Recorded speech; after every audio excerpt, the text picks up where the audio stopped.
Um, hey everybody.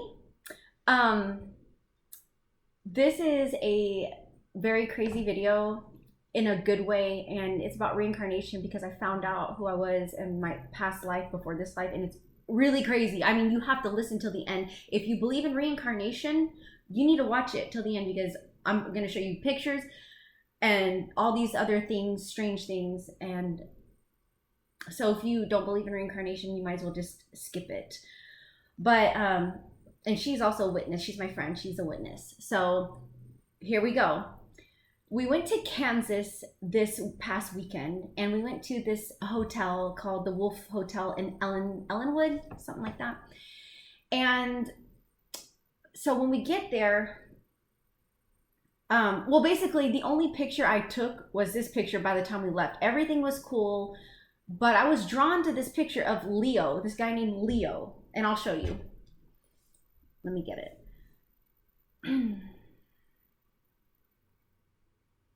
Okay, this is Leo. It's really bad lighting, but as long as you see, that's Leo, okay? It's gonna get crazy here in a minute. And she's telling us this story about Leo and his brother and how they owned that bank before they turned it into a hotel. And the whole story, I guess they owned a bank. The dad started the bank, and then the brother, I was a cashier.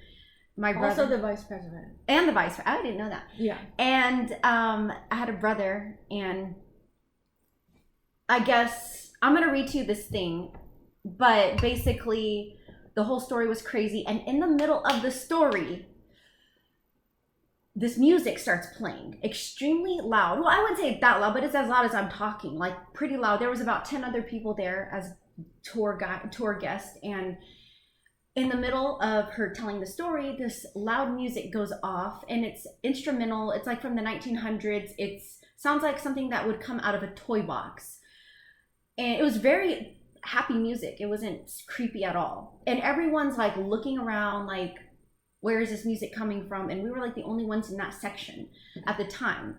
And then the tour guide lady was joking while the music was on, and she's just like, or she wasn't joking, but like she was like saying, you know, like, I've never heard this before, and I've done lots of tours, and the music's still going. And then she starts joking, and me and you, every time she's like, I haven't heard this, and we're like look at each other, and she's all like, you know, she was joking. She was like, she said she's been doing it for like 15 years, and she's never heard that before. Okay, and then she's like, it's probably the spirits, like joking around. And me and Rachel were like, and then she was like, yeah, because I've literally never heard this, and that was just crazy. And I didn't think anything of it. I was just like, it's a haunted hotel, or it's a haunted hotel. Things like this are gonna happen. And then it stops, and then it starts again for like, so it was about 10 to 15 seconds of the music, and then it stopped, and then it started again for like 4 seconds. And I was just like, wow, that's creepy and crazy. And then the whole time she's telling the story, I'm in a trance, and I'm like literally staring at this picture because there's something about this picture, and I'm like, I feel connected. I feel energetically connected. I feel comforted. There's just something about that picture that I'm drawn to, and I don't know what it is. I just was like, wow, like this is an old picture, and I must be drawn to old things, which I am, but this one was extra special. How was I, Rachel? Like, how was it? Basically, when you walked into the room where the bank was, and she started explaining the history of the bank and what happened with the Bockemohle brothers, you just like zeroed in on that picture of Leo and tuned everything else out, and you were just like transfixed by it. And even whenever the alarm started, or not the alarm, but the music box sound started going off, you did notice it, but you still couldn't take your eyes off of that picture. You said you were talking to me too, and like I was saying like, it's interesting, this guy would have rather shot himself in the head in front of the cops than be taken to jail. And it was a creepy story, but you didn't even listen to the story. You were just like, I was fixated on the picture. Okay, this isn't even the crazy part. Okay, so then after the tour was done and we were about to leave, like I was like, I really didn't want to leave the picture for some reason, but I did it. And I was like taking a few pictures of that picture that I showed you, but there was glares and stuff. So then Rachel's like, I'll just take the picture and I'll send it to you. So that's what happened. Well, when we got back the next day, I think Monday, or I don't know, but the next day I had went to my psychic and I had told her about this. And I was like, look, like I have a picture, and I told her the story, and I was like, what do you think? I felt like I knew this guy, like maybe I was either married to him or was I his mother in a past life, something. And she looks at it and she goes, she's like, looking, and she goes, oh, she goes, who does that look like? Which is hard to see, but check this out. I have another thing right here. That's me on the bottom and him on the top. The lighting sucks. Okay, check that out. It looks the same. And I'm trying to get it really accurate. Okay? Like, literally, I'm trying to get the glare out. It's like the same. And I was like, wow, that looks like me. And she's like, yes. She goes, she's like, people come in here all the time asking me like if I feel things with this object or this picture or this. And she's like, I've never really felt anything. I'm like, yeah. But she's like, with you, like, I'm certain that was you. And it's like, and I was like, how do you know? Like, how are you feeling this? And she explained, like, it's like a thump. Like when I say my name, like I feel grounded, and I know it's that feeling of just groundness when I say, I know my name is her name. And then she goes, but when I also like feel that it's you, she's like, I feel it. It's like a grounding, just a knowing. And I was like, oh, okay, well, check this out. We were doing research. We started researching Leo. And hang on one second. Yeah, we were researching Leo. And so obviously he shot himself in the head. Okay, check this out. I have a dent right here, a big dent. She's felt it. It's huge. It's right here. See, watch. And it's pretty large. It's like that big. Okay. And we called my mom and we put my mom on speakerphone, and I didn't know I was born with it, but I was like, Mom, was I born with this dent? And she's all like, yeah, you were born with that dent. That's where he shot himself or whatever. And that's crazy. And then another thing that I thought of,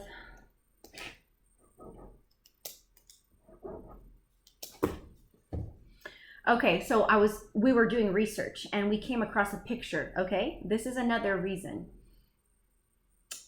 Okay, at the bottom of this picture, I see this.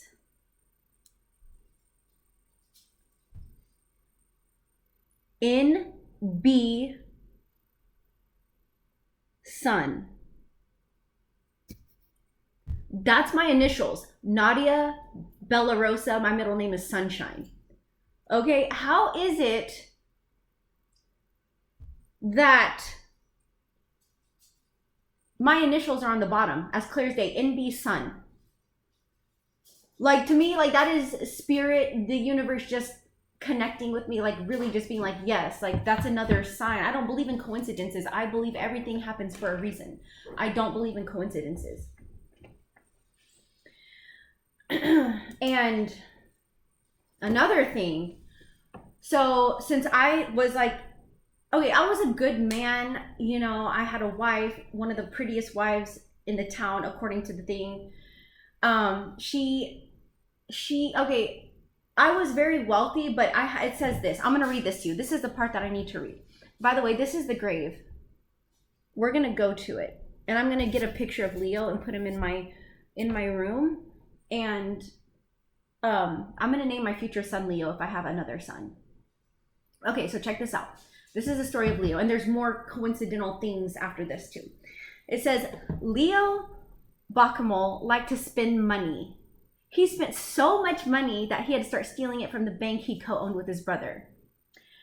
Leo stole somewhere between $80,000, which is about $2.5 million in 2022. He didn't have a gambling problem, an alcohol problem, or a drug problem. He had a spending problem. That's like me. Like I don't have a spending problem, but I definitely spend, and sometimes I live above my means. So yeah, I'm really good at saving too, but it's like both. Leo's home was said to be one of the best in Kansas, and it was lavishly furnished. He had a private power plant that he used to light his home and the bank, as well as a few other homes and businesses. He also had a private water system for his home and a private heating plant that he used to heat both his home and stables, where he stored his expensive thoroughbred horses. It was reported that he took 2 servants and a physician on a family vacation in Colorado and spent $96, which is about $3,000 in 2022, on a single meal in Denver. Leo was also generous with this money. He loaned any amount of money to anyone who asked for it and didn't care too much about regular repayments. When Leo was caught, he was arrested and immediately posted a $5,000 bond. The bondsman didn't want the liability and asked to be released from the bond. When they came to arrest Leo again, he gave up. Leo Bockemohle shot himself in the head on his front porch on January 25th, 1908. Okay, well, check this out. That was me. And since I had kids and a wife and family, and I killed myself by shooting myself in the head in that life, I left everyone. I was selfish, you know what I'm saying? And then in this life, since I took myself from being a father from my children as Leo, in this life, my dad killed himself when I was 5 years old, and I grew up without a dad because I wasn't a dad intentionally from my kids. It's like a karma. It's karma. It's my karma that I had to repay from me trying to escape life after committing a crime because of my spending problem. Since I killed myself in that life and wasn't a father to my kids, my father in this life killed himself, and I grew up without a father. And you see how like the karma thing, the karmatic wheel works. And I thought that was very interesting, you know, like, I don't know, it's, to me, it's like all these signs and synchronicities. And then there's something else. It says Leo Bockemohle, his real name though is Wilhelm Wilbrand Leonidas Leo Bockemohle, but I'm going to call him Leo. Leo Bockemohle, cashier of the suspended Bank of Ellenwood, shot and killed himself last Friday night. He was under bond to appear in court Saturday to answer to the charge of making false sworn statements of the bank's condition and his suicide following a visit from his bondsman, who had announced that they would ask to be relieved from his bond and would surrender to the officers. The Ellenwood correspondent of the Hutchinson News says, it is said that the bank has been in failing condition for years. During this time, Bockemohle's family has lived rather extravagantly, but it is asserted that Mr. Bockemohle never permitted his wife to suspect that he was not a rich man or suggested that they economize. A great deal of sympathy is expressed for Mr. Bockemohle, who has not enjoyed good health, or Miss Bockemohle, who has not enjoyed good health for several years, and who has entertained and done other things not out of place in a family that can afford them, believing all the time that her husband was a rich man. At the same time, it is said, to the credit of the late cashier, that he was devoted to his wife and saw that she had every attention in her illness. He provided her with the best of care at great expense, and she was ignorant all of the time of the fact that they were living beyond their means. So ignorant means lack of information. So she had lack of information that Leo was not a rich man and had a spending problem and having to start steal to keep up this life of living in the best home, having everything, and being a wealthy man. And it says Miss Bockemohle was Miss Hannah Floor of Kinsley, and one of the most popular and admirable of this city's young women. the greatest regret for the tragedy has come to her is being expressed here. She has the unfailing sympathy of her entire acquaintance. And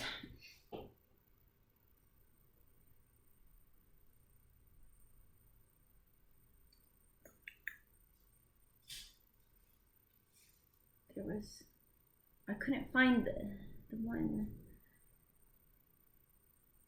right here.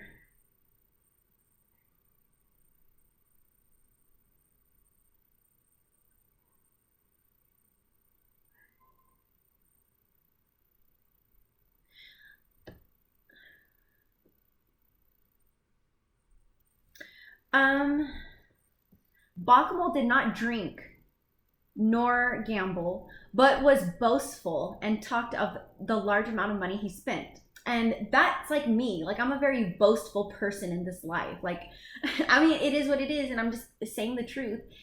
And I just really resonate with that story. I resonate with that picture. Like, I felt it. My psychic felt it. I mean, I have a dent where he killed himself. I was born with this dent. My dad killed himself as a karmatic punishment, I would say, for me. You know, by the way, Leo was a Leo. His zodiac sign was a Leo in that life. So if you can't stand to be cold, and that guy literally built himself a private heating plant so he never yes, had to be cold. Yes, anyone who comes to my house will be sweating, and they're like, it's hot in here. It's hot in here. Like, I keep it like toasty all the time. And my bed warmers are always on. And it's like everything's resonating with me, with him. Like, and you know, and he was a very good husband. I'm a very good spouse. Like, I am the most loyal person I know. You know what I'm saying? Like, I love the finer things in life as a Taurus. Tauruses love that, but it's also me. Like, you know what I'm saying? So it just seems like, and I just can't get over this. Like, right here, when we were researching, I mean, literally, how are you going to see NB at the very bottom right here? NB Sun. NB Sun. Nadia Bellarosa Sunshine. I mean, it's just so many evidence. Is there anything else that we didn't say? I mean, I just want you guys to take a look at this picture one last time. I mean, like, that is like, isn't that like, we literally look like each other from like the nose down. Maybe we had the same eyes, but in that picture we didn't. But look at that. The quality sucks. I hate, like, I wish I could just like, I'm gonna post it or something. I don't know, but look at that.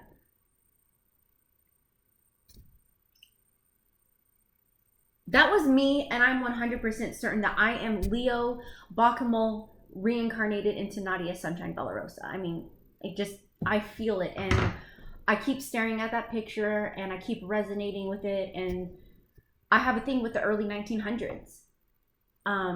Anything else? I mean, it is weird, like, the minute that we walked into that room, that your eyes were just fixed on that picture. And then I had to look at it on the way out when we were done. And I looked at it in the middle when we came back around to go up to the hotel part. And then I looked at it when we were done. It was hard to get you to even leave, to stop looking at the picture. Yeah, like, and like I said, that's the only picture I have from that whole underground tour. And I definitely feel like I'm Leo. So I just had to put that out there because I'm very proud, and I've always wanted to know who I was in the past life before me. I was many other things, but like, now I have some sort of like pictures and like proof, to me, proof. And I'm definitely gonna let that hotel know the story. I'm gonna let that elderly lady tour guide know. I think she would, if she believes in past lives, I'm definitely gonna tell her. I mean, that's crazy how the music started playing when I was there, and it wasn't playing ever in the 15 years she's been doing the tours. And then when I'm there, and I know like there's something with that picture, with that man. No, the way the tour guide was telling it, he was standing. Sorry, he was standing there on his porch when the police came up, and he was literally thinking like, I would rather die than go back to jail. I'm not going to jail for this. But he had she mimicked it the way that he had the gun. I was probably just like bam, like I didn't even think, I just bam. But yeah, feel right it there in that area of the head. It's like here, like uncanny. It's like Yeah. a dent where A big dent, a large dent. I where mean, the it's like barrel- it's actually going like that. I mean, I wish I could show you guys, but I'm not gonna shake my head. It's like a barrel of a gun from that time literally could fit right here. Yeah, I blew my brains out in that life, and so I just wanted to let everyone know that I really feel that I am that who I was before me was Leo. And I didn't know. I thought I was a woman in most of my lives. I didn't resonate with being a man. But you know, I know that everyone has to experience everything. You know, we're men, women, you know, we've been the perpetrator, we've been the victim, we've been a celebrity, everyone's been up there, everyone's been had a rough life. We all have to learn in our soul's evolution, and I was him, and I, you know, he's a handsome man, and what can I say? So anyways, that's all.